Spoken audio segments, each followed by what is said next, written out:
strony Klaudia, witajcie na moim kanale. Dzisiaj będziemy rozcinać taką oto kulkę antystresową. Jak widzicie, w środku mi się wydaje, może być jakiś slime. Tego to dzisiaj sprawdzimy. Ja mam tutaj taką kuleczkę, no nie jest ona jakaś duża. Jest przezroczysta z takim złotym brokatem. No i teraz to rozetniemy. Na początku spróbuję to jakoś tak przedziurawić jeszcze tą linijką. Chcę sprawdzić wytrzymałość tej kulki.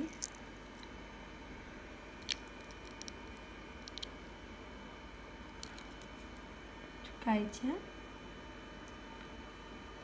Okej.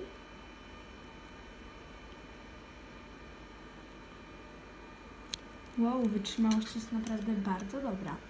Mam tutaj też taki plastikowy nożyk, który może jakoś tak... Wow! I ta kulka naprawdę się nie przedziurawia. Ona jest super. Ale dobra. Spróbuję jeszcze raz tą linijką. No i nic, dobra. Więc przecinam. Tutaj mam jakieś kawałki taśmy, więc się nie przejmujcie tym. I najpierw sobie ściągnę tą siatkę.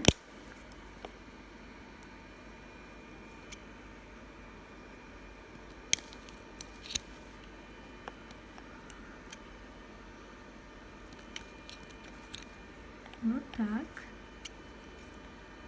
I postaram się zrobić to w miarę szybko. No i resztę tak ściągam po prostu. Wow, to jest naprawdę super do gniecienia teraz bez tej siatki. No dobra. No ale rozcinam to. Uwaga. Wow.